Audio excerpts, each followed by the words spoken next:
It is a big idea, a new world order. It's good to be back at the Council on Foreign Relations.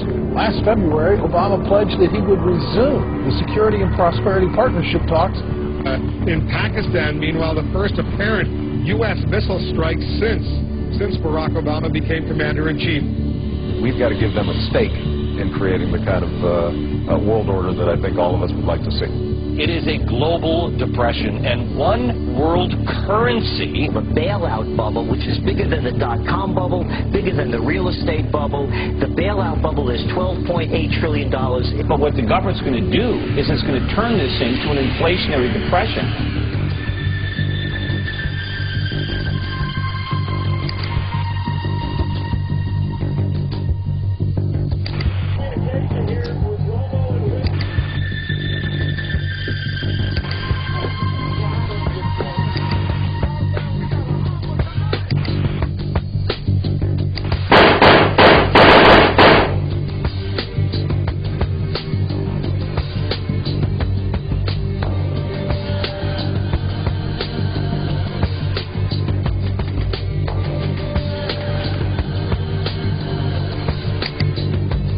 Welcome to Freedom Watch, Alex. What are you talking about today?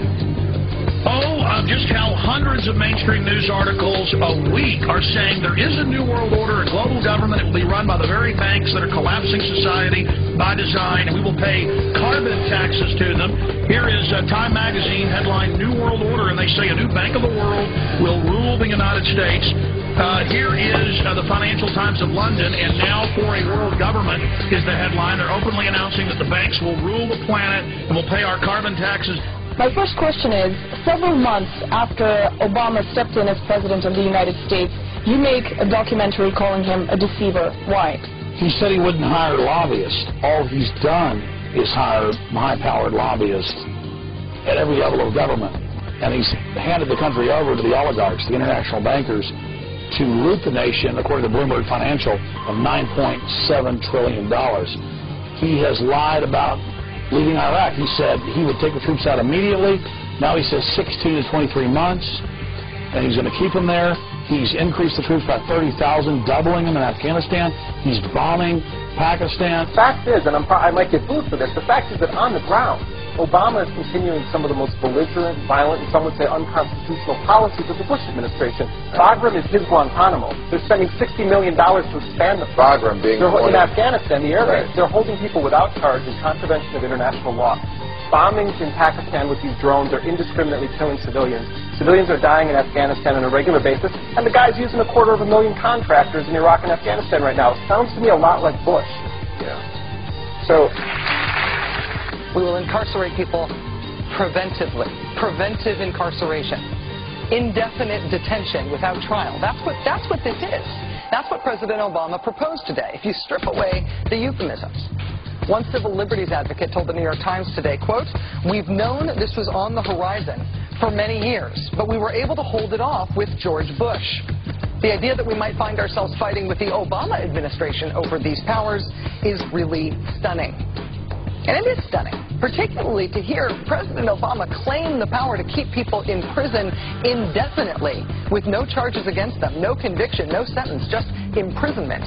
It's a good thing I'm not the president. I'm an independent, because I would prosecute the people who did it, I would prosecute the people who ordered it, and they would all go to jail.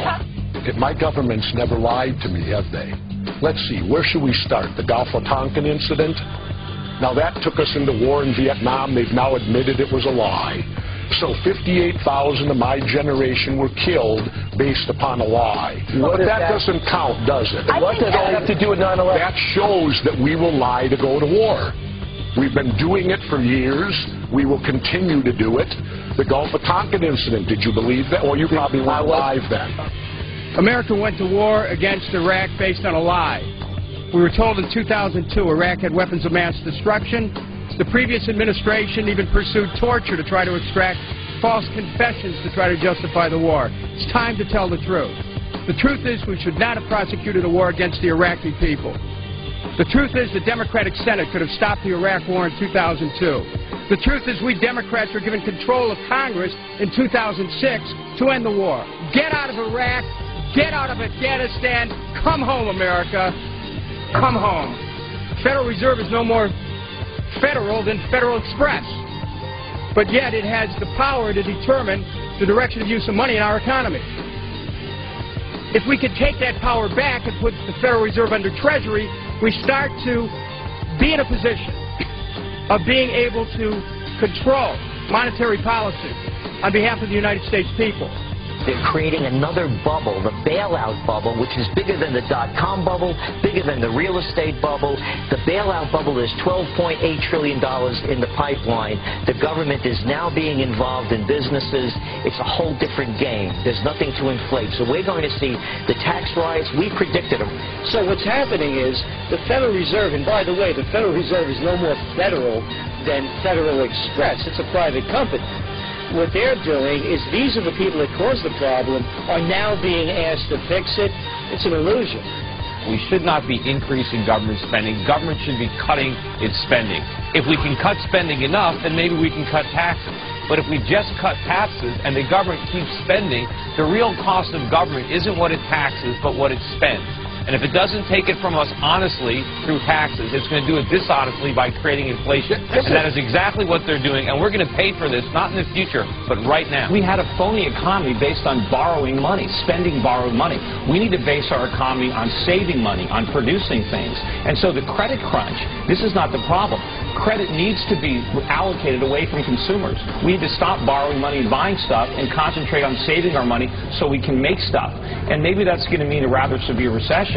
But what the government's going to do is it's going to turn this into an inflationary depression, which is going to be much, much worse. What if the American people learn the truth? That our foreign policy has nothing to do with national security, that it never changes from one administration to the next. What if war and preparation for war is a racket serving the special interests? What if President Obama is completely wrong about Afghanistan and it turns out worse than Iraq and Vietnam put together? What if diplomacy is found to be superior to bombs and bribes in protecting America? What happens if my concerns are completely unfounded? Nothing. But what happens if my concerns are justified and ignored? Nothing good. And I yield back the balance of my time. You're sponsoring H.R. 1207. That's the Federal Reserve Transparency Act of 2009. There are over 200 co-sponsors, including over 50 Democrats. What is this legislation? What are you looking to do? Well, actually, we're doing a little bit better. It's up to 234 and 65 Democrats, so we're doing very well.